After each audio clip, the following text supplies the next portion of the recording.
Hi, I'm James Taylor, He is, and I am Maria Franzoni. Hello. and you're listening to the Speakers You podcast. Welcome, Maria Franzoni. What's going on? What's been going on your week? I'm having a deja vu. I think we used to do this a while back, didn't we? Back in COVID days. God, I mentioned that horrible word. This week has Oh, been don't say that word. interesting. Don't say that word. Sorry, but this week has been interesting. In fact, the last 2 weeks have been interesting. You may not know this. I mean, you know some of this, but I've been on liquids for 2 weeks, and I've got 2 more weeks of liquids Like because vodka or gin, or well, what was the liquid prosecco's of included. choice? Prosecco's included.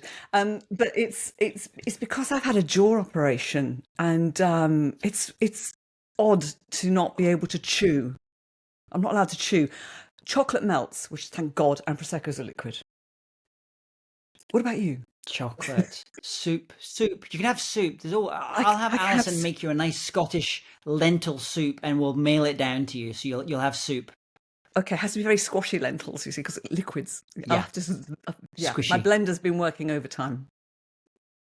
So It's does like it baby food. is this now? Is this because you've been speaking too much? Is this the reason you're on all these coaching calls with your clients and you finally you've had a physical ailment because of it?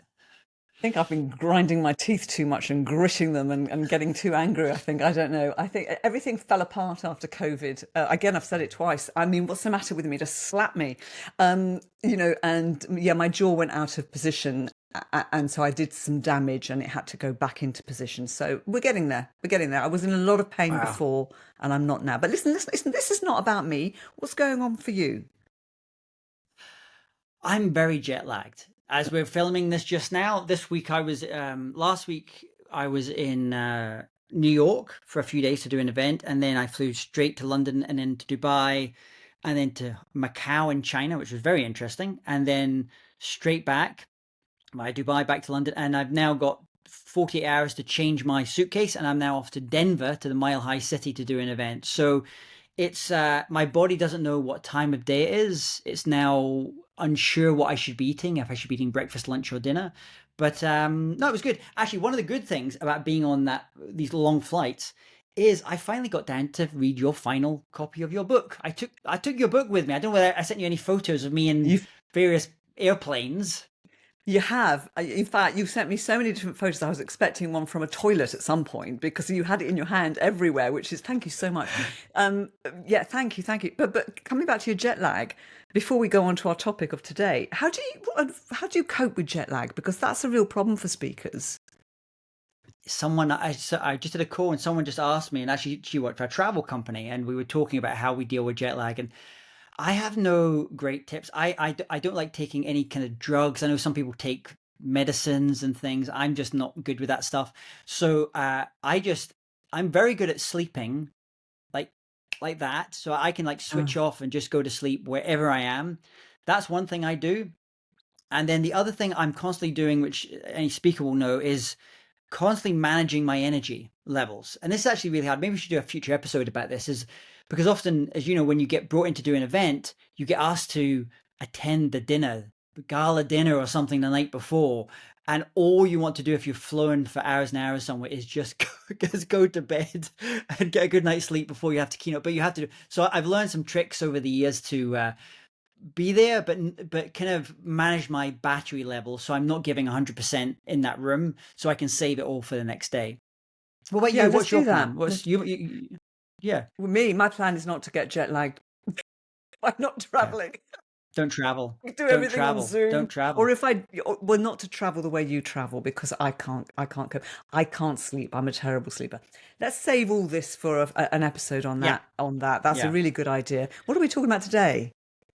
Well, first of all, we should probably say before we get into our topic of the episode, and it's a really great one, and we've been thinking about a lot of this kind of topic for a little while and what we're going to cover together. But we're bringing this show back because during the pandemic, the word we should not mention, Macbeth, the Scottish play, we started doing this show, you and I, because we were locked down. We didn't have anywhere to go, and we were just having these conversations once a week. And we said, let's just switch the camera on. Let's record these conversations about the speaking business and what's going on in the industry and tips and techniques and things. And it was funny. We kind of stopped it after the world opened back up again. We kind of just stopped it because we all got busy. We were traveling again. And I have been at so many events where other speakers have come up to me and said, James, your show with Maria kept me going during the pandemic. When are you Oh, going to bring it back?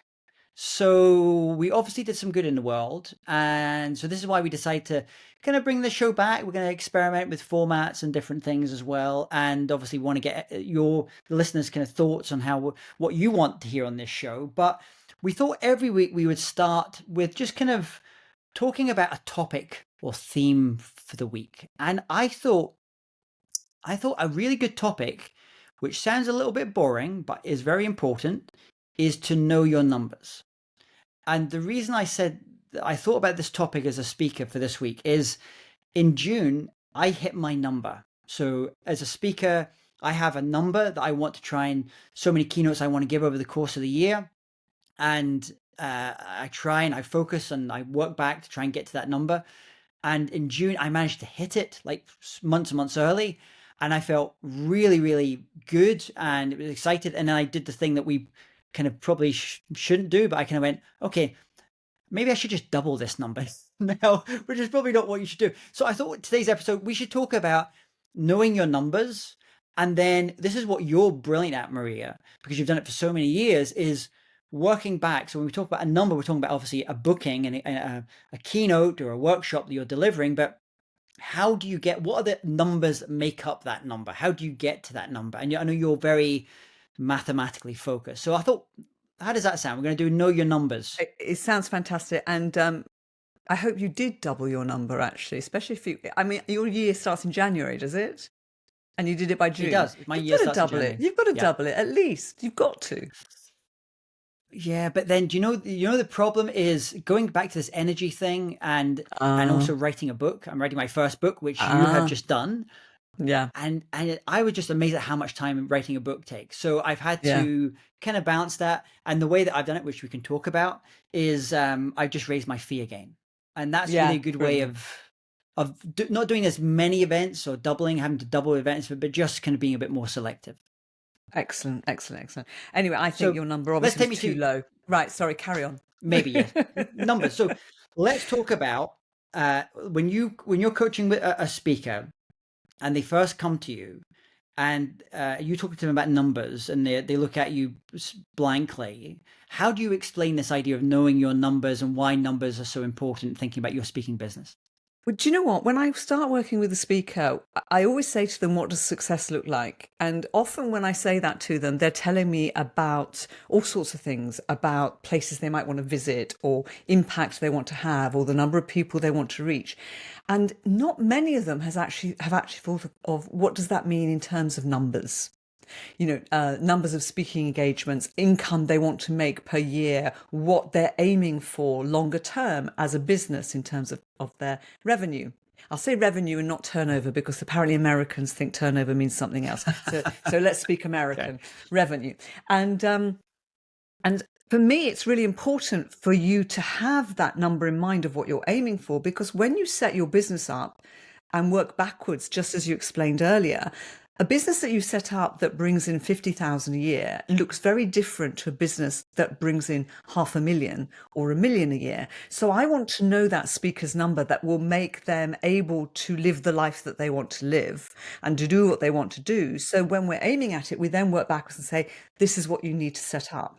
And because the systems, the tracking, the processes for one number is very different for another. I mean, you must have found that as well, that you Yeah. must have, when you started your speaking business, you probably had a clear vision of what success looked like for you monetarily. Yeah. And um I couldn't imagine doing, I think, and this is quite a personal decision. And we know speakers who do 150 keynotes more a year. I just did an event with Zach Cass, a great AI speaker. I think he did 176 events last year. For me, that would burn me out. That's just not what I want. So I think it's that kind of find that balance of like financially what you need, and also finding what's going to keep you sane and what you're going to enjoy, because we want to be fun. We're there, we're presenters, we're there to be present on stage. And if you're constantly thinking about, I've got to go and catch this flight or doing this next thing, I think that makes it a little bit harder. So yeah, I had one set of numbers when I just started, and it was a very simple we kind of set of numbers, and then gradually, and this is kind of working with you, is then doing that thing of like working back the way. Okay, that's final keynotes. I think in terms of numbers of keynotes. I don't think in terms of financial turnover, my revenue myself, because I'm not built that way to be excited about financial numbers. I'm excited about dates and keynotes. And then I basically just work back the way and think, okay, what needs to come before that? If I'm going to hit that number, how many holds do I need to have? How many leads do I need to have? How many discovery calls do I need to have had? How many people need to come on the website? And I'm kind of just gradually working back the way. And over time, you realize that there's kind of ratios that start kicking in. And regardless of what the topic you're speaking on, I remember saying this to a speaker, Rob Waldo Waldman, who's a wonderful speaker in the States. And I told him what my conversion rate was. I said, oh, I felt really good. I'm converting 75% of the calls that I do to booking me. And he just turned to me and he said, that's because your fee's too low. And it was a bit of a stomach punch, I must admit. And he was very honest about it, but he was absolutely right. He was absolutely right. So actually, if you're watching this just now and saying I convert 75% of the people on that call to booking me, then probably you should be thinking, should I be raising my fee? So these are all the kind of things you start to nuance. So what for you, what are the numbers that you think are most important? If they have this kind of flashing lights, this dashboard up there looking at their numbers, what would those kind of types of numbers be? So I think realistically, most people wouldn't go to the level of detail that you go to. I mean, that is fantastic that you do, but most people don't. And really, the numbers that they really want to have, they want to know number of inquiries and obviously number of bookings. But what they want to do in terms of tracking the bookings, they want to be tracking the bookings that you're doing and also when the event's taking place. A lot of people will just track one or the other, and you actually need to look at both. So because you need to be seeing what that lead time is as well and how the lead time is changing. And the only one you have any control over, you haven't got control of when the event is going to take place. You've only got control over the number of bookings that you're doing, the number of inquiries that you're generating. So you need to know how many calls you need to make, how much outreach you need to do to get one inquiry, and then whatever your conversion rate is, however many inquiries you need to have in order to then turn that into a booking. And if you're working with bureaus, I would also track inquiries from bureaus and probably do it per bureau, because there are a lot of bureaus that are very good at converting and a lot of bureaus that will hold and inquire before they've even put you forward to a client, which I think is very bad practice, by the way, but that's probably a different topic. Maybe we do something on bureaus and what they do right and what they do wrong. That would be a nice controversial one. It'd make me a few enemies. But anyway, it's okay. I'll put my big girl pants on. Sorry, I digress. I can't help it. If you noticed, I digress more these days. I don't know if you've noticed that. It's the jaw. You got this super jaw now. That's what it is. You're using it. Where were we? So yes, so you do want, if you're working with bureaus, track with them too, so that you know, because what will happen as well as you get busier, especially as you go into busy season, you'll have people holding dates that are, let's say November, which is always a busy month, right? And you might have one direct from a client, and you might have two different bureau inquiries, and this bureau, the conversion rate's really low, and that one's really high. So you want to know how much weight to give to these things. So coming back to where we started, inquiries definitely, bookings definitely are the two that have to be, right? But I think the other one that you should be tracking every week is money coming in and money going out. I've got someone on my team that does that. Scottish. Yeah, Scottish. I am terrible at that, and I have no idea. If you asked me what that number was, I wouldn't know. And but I have someone that she's very on that. Is that the missus? Is that the boss? That's the missus. Oh, well, and actually, I would say Josh Linkner is like, he does this now. He does it per event on his P&L, on his accounting, where he's putting exactly how much this event has brought in, what the travel, if there's additional travel costs, food costs, everything. and they're really sharp on their numbers, on knowing the profitability of the events, not just a top line number. And that's fantastic. But if you can go to that level of detail, but even if you're doing it, for me, that the important number is, has the money come in that you're expecting to come in, that you've invoiced, or that, don't leave that to anybody else. You want to be checking that, or have an overview for sure. I always used to, once a week, I used to meet up in my bureau with my money person every week to say, okay, who's late paying? Do I need to interfere? Have we got a problem? Are we okay? I never had a hole in my accounts in all the years that I was working. It's because I didn't let go of that, obsessive about that, right? Because if you do all the work, you want to get paid. And then the expenses, you want to be tracking your expenses, whether you do it weekly or monthly, but you don't want to wait for your accountant to tell you, because that's like usually 2-3 weeks after the end of the month. You want to be on it. And the things that will trip you up will be the subscriptions that are quite small that build up, or this odd payment here or there that you think isn't that much. But then it's like, well, hang on a minute. That cash flow is so important. Cash is king. Yeah. So cash is another one that you really want to be on top of, for sure. Should we give maybe the listeners? I can give a little bit of. I'll be quite open in terms of like the numbers we measure. So we have a spreadsheet.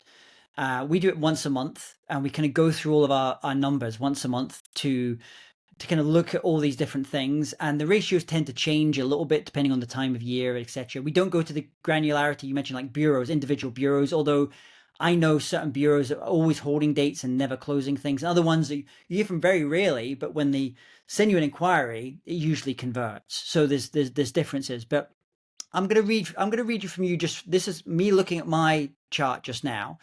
So at the very top, like this is the end of the funnel that we can think of, is paid speaking gigs confirmed, and it's by month. And I have a annual target, and then I have a monthly target. So I break that back, and then we have a variance, so we can see how far we're off every single month from that number. And then I kind of go one level deeper from that. So we go to maybe the other side of the funnel, which is how many visits to our website or websites, because we have a few websites, are we getting? So this is like traffic now. And then the next bit after that is I break down the actual inquiries that are coming in. So we break them down by, if it's organic, so literally someone's come on the website they've done a Google search and have come in, so we're able to track that. That has a certain number that we try to get every single month. We have paid. We don't do so much paid stuff at the moment, but we found that's a really good number to keep an eye on if you're spending a little bit of money on AdWords, for example. We have another one which is said speaking inquiries leads by bureaus. So we have a certain number that we're looking for every single month, inquiries coming in from bureaus. We have, and then we kind of go down. So this is now getting further into it. Then we have ones that convert into leads. Because not necessarily inquiry doesn't necessarily mean we've done a kind of holding a date in any kind of way, like a hard hold. What we think, and I would only put a real hold on a date if I've actually had a discovery call with the client, or I know it's a bureau that's very trusted for me, and I'll do a proper hold on that date. And then finally, we kind of come through to the confirmation, dates confirmed, for example, and those are our basically the ones that we do, and we've been measuring that since 2017 or something. These numbers, so we can track it all the way back, and we can see how those numbers have changed over time. I was always like overly optimistic in terms of how many inquiries bureaus would send, and then I just kind of went, there's the cherry on the top, really, bureaus, and so we put all of our focus pretty much into organic, and that has led to a much higher conversion rate, actually, for us anyway, because these people are actually typing into Google something with great specificity and intent, which is more likely to lead to an inquiry as well. So just being very open, that these are the numbers that we do. I don't know how that compares to other folks that you work with. Yeah, it's interesting also you're saying that your conversion rate direct is higher, and it would be because you're far more motivated to close that deal than a bureau would be to close it specifically for you. The bureau is going to close Exactly. it with the client, the easiest one that they can do, and generally there's going to be more than one speaker usually. So you know, so that's the other one which I hadn't mentioned, which I think is also one to track, is inquiries lost. So how many of those Oh yeah. inquiries you've actually lost, so that you can be looking also at the reasons why they're lost. The challenge is that so many clients will say we've gone in another direction rather than actually giving you a reason, and that covers a multi I can't even say it, it's the jaw again, Blah, a blah, blah, blah. multitude of sins. So, but if you can get a real reason, it's quite useful. And holding on to those lost inquiries is really useful to go back to them, to try Yeah. again next time Actually, round. on that point, I remember, I think it was either you or Mary, your colleague, that said to me once that one of the questions you should put into your discovery calls with a client is to ask the client, is this an annual event? Is it a quarterly event? Absolutely. Because you might lose it this time round, but if you make a good impression, then maybe that you know that, okay, I'm going to follow up in 9 months' time or 6 months' time to try and win it the next time. I suspect it was both of us because I think it's something we both say. It's something as a bureau we definitely did, because if it's a quarterly event, you go back to them in 3 months' time, because they'll be planning Yeah. it again. Um, Perfect. Yeah. So, and I don't know if you know this, but many, many years ago when I was young, I was actually a management consultant, and the area we were in was No, profit different. improvement and productivity, right? And we used to have, we used to bring into, we used to stay to achieve the results. We didn't just do a report and go off. We actually used to stay to get the results. And what we did, one of the main things we did was create KPIs, key performance indicators, that to be tracked in every single department of the organization, and that would then be reported to on a daily and weekly basis to the top teams, to the management teams, and the top guy would get it once a week, so they will be trackers. And it's so important, that short interval control, as short as possible, so that you can correct and you can course correct. Yeah. And that's how we used to, in a year, multiply productivity and multiply profitability by simply tracking key volume indicators and key performance indicators, which you want to do in your business too, whatever those happen to be, and you do that monthly. And I wonder if if some of that would be, you probably do it even shorter, probably weekly, some of those numbers, right? I think probably we could actually take it to month to weekly, and that would help, especially during busy periods of time when you're getting lots of inquiries of various different variances as well. The other thing that we sometimes will run campaigns uh, to, I call them levers. So each of those different things, those indicators we've spoken about, I think there's different levers that you can use on them to change that number. And so sometimes we'll run a campaign. It could be like an ad campaign. We'll run it for 1 week or 2 weeks, and we kind of get to see in real time how that is changing the numbers. It's kind of a little bit more difficult with SEO and things. So, for example, like if I know that if I look at that funnel and I look at all those different indicators and I'm seeing that the traffic is going down, there's really kind of like just 6 ways I can increase that traffic. I can be doing better SEO, on-site and off-site SEO, PPC. I can be creating content and calls to action to get people onto the site. We can do blog posts, so kind of content or research. But if the problem is a little bit further down, where we're getting a lot of inquiries, but we're not closing, then that is a different type of question. Then we're looking at creating kind of campaigns that relate to the sales process itself. And this is something that we do is we record all of our discovery calls, and then I'll often give it to an AI. If I lost a deal, I'll give it to an AI and said, "What did I do wrong?" And the AI will tell me things like, that person here, they were raising a concern, or you didn't let them speak enough, or you should have asked this question here. And I'm just getting a little bit of that coaching. So these are tools that we can use. So I think kind of what you're saying, once you have broken down, rather than just from that big number, that headline number of so many keynotes a year, to all these little component parts, then you can say, oh, I can try and do different levers here. Actually, the problem is I'm getting loads of inquiries, but I'm not closing, or I'm not getting any inquiries. Where that's a different thing, different levers that you would use for that. Yeah, absolutely. And do something that you can track really closely and regularly, and however busy you are, because you don't want to find yourself in a situation that you're 3 weeks into September, let's say, everybody's back from their holidays and you haven't got any inquiries and you've got no bookings and there's nothing going on. You've got no calls booked with any clients, because by that point you've lost 3 weeks of September where you should have had calls and inquiries and should have been doing stuff. And also by tracking these numbers, you can see, when is it a good time for me to take a holiday? When is it a good time for me to go and do this expedition that I want to do, or this marathon, or to go training, or to go on a sabbatical, or write my book? Right? Yeah, actually, I mean, and the reason I ended up writing the book when I wrote it is because we have this data, and this is a great thing if you're doing it for a few years. There's that time, for me, it's August, where it just is not busy. It's quiet. There's not that many calls coming in, not that many inquiries. And my first instinct would have been to be really worried, like, what's happening? What's going on? But then I can look back and I say, well, we don't get that many inquiries. It goes quiet at that point, but then it goes completely insane when everyone comes back from the holiday at the end of August. And so I can go, oh, okay, I can spend that 2 weeks at the start of August working on the book. I can get really deep into that. And then, like you said about taking vacation time as well, you can realize actually no one is booking. I'm not doing any dates in this particular month. And you can start to create, hopefully a better lifestyle for yourself, so you're not going completely insane if you're one of those crazy people like Jamil Qureshi that does like 200 keynotes a year or whatever. He seems to be very good. He understands when he's quiet and he books these vacations with his family. And he has decent length vacations with his family as well, and he literally is off the radar. Apart from the photos that his wife's putting of everybody enjoying themselves, I don't know if he likes being in all of these photos, in these family photos. But no, you're absolutely right. He's one of the hardest workers, but he loves it. He loves being on stage. So for him, it's not work; it's total pleasure. But I'd be the same as you. It would be just a burnout.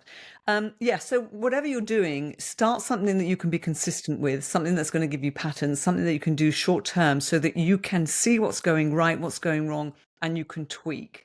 Other things you want to be tracking. I know you're not so interested in the money, but average fee is a good one.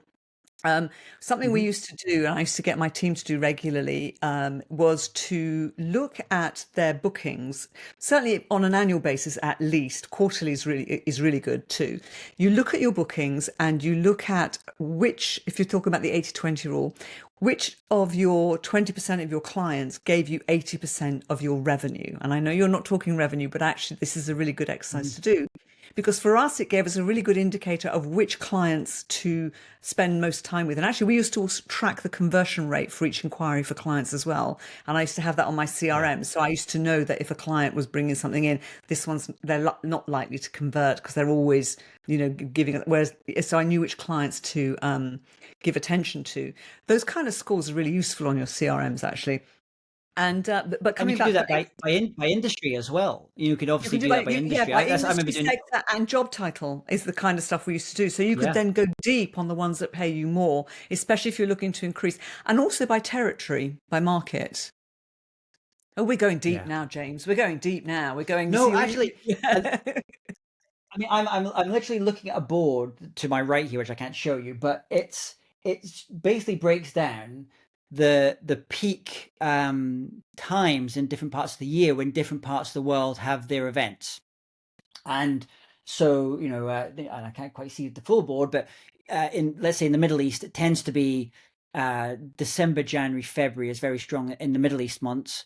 I think in the UK, actually, November is always very good, whereas in the US, November is not so good because they have Thanksgiving. So you can, yeah. Sorry, we get so excited. We talk over each other. No, but it's great. I mean, it's kind of geeky stuff, but when you kind of get into it, suddenly you can start to think about little mini campaigns to run. Like we just ran one for the Middle East because we knew that everyone goes away in the summer and they all come back start September time. And so we wanted to be absolutely top of mind right at that point, and linking into that as well. So you can kind of start to shift, not just when the events happen, but also when the bookings the inquiries start to happen related to those events as well. Yeah, absolutely. And the big month in the US is October. So Yeah. for us here, it's November. But yeah, no, you're absolutely right. And also there are different sectors and different industries that have peaks. You've got these kickoff meetings in different industries and different groups of people at different times. It's all really fantastic geeky stuff. And the more you Yeah. get to know the market, the more you get to know your business, the more you understand it and treat it like a business, the easier it is, really. Right? And I'll give you, just to show how geeky I am, Maria and viewers. I'm going to show you this just now. This is top secret stuff. This is highly advanced speaking business stuff here. I'm going to show you this. Going back to our numbers, I knew my end number that I wanted to, how many keynotes I want to have at the end of the year. I took it all the way back and I saw how many outbound in calls or outreaches do I need to be doing every week to lead to that number. I've got that number And so too. what I have, I have a Oh, little box with what do you call these, paper clips, and I have this sit in my desk, and I literally empty it, and I fill up as I do an outbound. I fill up and I put it back. I put it into the paper clip, and then when it's all full, I know I've done my outreaches for the month. And it's a really visual, just way. It just sits at the front of the desk, and I'm oh yeah, I should spend some time today doing these outreaches as well. So having a physical, digital is great, but having a physical representation of like, I need to be getting, because if I do that, even if I don't obsess about the end goal, if I just do this, I know that will result in inquiries. and that's your key volume indicator. That's the one that you can look at daily, weekly, monthly. That is fantastic. That's the one that is going to move the needle. I love that. Now, for those of people listening to this on a podcast and haven't seen the visual, it's a little pink tin with little flowers and It's things very, on it, which is very very James. pretty. Very pretty. It's very pretty. I Maybe we love should get it. Speak As You branded ones. Yeah, I Okay, love that. so anything else that we want to cover off on this topic of knowing your numbers? Like when I mean, you work with all these different clients, all these different speakers, and all different stages of their career. Is there one number more than any other that they have problem with, that has the biggest outside impact? It is inquiries, really. It's inquiries. It's getting those inquiries, and the outbound calls will get those. But I always say to speakers to not attach themselves to the result of the outreach or the result of the inquiry. It's you've got to reward yourself for the process, like you do. You're rewarding yourself Yeah, because the paperclip has gone in. You can't attach yourself to the outcome, because 99 times out of 100, it's not anything that you have done that means you didn't get the gig. It's either the budget's not there, the CEO's nephew got the spot, or they've gone in another direction, as we said. So it's the fact that you've done it, that you've followed that process. And what you should be doing is just constantly improving the process without attaching any emotion to the outcome. So that's yeah, that's the thing I tend to say with them, yeah, and because otherwise you can get quite down. I used to get quite excited every time I got a no, because I knew that more no's I got, the more likely it's like, you're rolling the dice. I've got to get a yes next time. This is going to be my yes, and I yeah. always went into the next email or phone call or LinkedIn message or whatever it happened to be with this. This is my yes. This is my yes, and because you go in with that enthusiasm, that energy, actually often it will help you. But if you go in with that negative, oh God, I'm going to get another no, you're dead at the start. Yeah. Also, I think it's quite nice on those discovery calls, which is obviously one of those important indicators where you have a call with a client, either directly because the clients inquire directly or through a bureau. If it's with a bureau, I actually really like when an agent, not the logistics person, but an actual agent comes on the call, and it's even just sitting there and listening. Because if I don't close that deal, one of the first things I'll do is I'll call, maybe message or call them and say, what could I have done differently? How could I have improved that? Well, James, and some of them will be brutally honest. They'll say, actually, this is why you didn't get it. It's because, but if you don't ask, you'll never know. Oh, I would have been one of the brutal ones, James. It's like we closed them all, didn't we? Every You're time. brutal. We never, no, we closed them all when we worked together. Yeah, yeah. What Yeah, was your nickname again? The Velvet. The Velvet Hammer. That Hammer? was my nickname when I was a management consultant. It was when I was a management consultant, yeah. Because I was this little tiny thing, quite young, and people didn't expect. I didn't expect The Velvet Hammer. they didn't expect the hammering. Love it. Love it. So I think we've spoken about that. If I'm sure if anyone's got any questions about numbers and things, we're going to have an email address here that people can just reach out to. Or if you've got follow-up questions, we'll answer those as well. So just email hello@speakersu.com. That's hello@speakersu.com. And then Maria and I will kind of review all these questions as they come in as well. Maybe it could be a future episode for it as well. So I thought we maybe finish up with, do we have any questions from listeners, or should we do Yeah, we did actually have tip of the one. week? We have got a question, Yeah. and then I think we should do a tip of the week. Or do you want to do it the other way Okay. around? No, let's go for the Let's question. go to the question. Okay, so there's a question from a Mr. T. Robbins in Orlando, who, let me just read it and let me just find it. So it's about numbers, which is good. So he's saying, oh goodness gracious, Maria, find it. He says, yes, he says, if my website had 3 visitors last week, but one of them was my mum checking if I'd spelt entrepreneur correctly, do I count her in my conversion funnel, or should I just buy her a biscuit and move on? What would you say, James? I don't know. I'm It's a partial difficult to one. biscuits myself. Rich Yeah. tea, you can't beat a rich tea biscuit. Oh God, I think Yeah, I don't know. yeah. Yeah, Mr. T. Robbins of Florida. I definitely think you need to reach out and get some coaching. I'm not sure what kind of side stages you're playing at the moment, but maybe if you want to play bigger stages, you should be reaching out to Maria, I would suggest. Yeah, I would say three visitors to the website is a really poor show, Mr. T. Robbins. Really, I think you probably need to do some work. Yeah. Okay, so let's go on to our tip of the week. Tip of the week. Yeah, so I have one, and this is, I was thinking about this today because I had a couple of discovery calls with clients, and this was something that was taught to me actually by my wife, because she was an actor, and she got put up for a show. I don't remember, there was a TV show called The Word. Do you remember that TV show, The Word? It was on Channel 4 in the UK. It was like a late night, edgy kind of show. And she was up to be one of the presenters for it. And she's in the final interview. She's gone through the final interview, and she mentions another actor or presenter just in the conversation with the producers. Just a little aside. In the end, it was that prompted the mind of that producer. Oh, actually, that person could be a presenter. And so my wife ended up not getting the gig because they booked this other person that would have never been booked if she hadn't mentioned it in the interview as we were going through. So this is my tip, and I've pretty much stayed with this all the time, is if I'm doing discovery calls, I will never mention another speaker's name. That's so good. Even if they're saying, and they're saying something like, well, on day 1 we're thinking about bringing you in, on day 2 we're thinking about bringing someone on emotional intelligence, and I know an amazing emotional intelligence person, I stay shut. I stay stum on it. I will not mention another speaker because I've just kind of learned to try and keep it in that lane and not get them confused. And by all means, once I book the gig, I'll mention loads of speakers, recommend other speakers. But before I book it, I don't want to mention another speaker on that discovery call.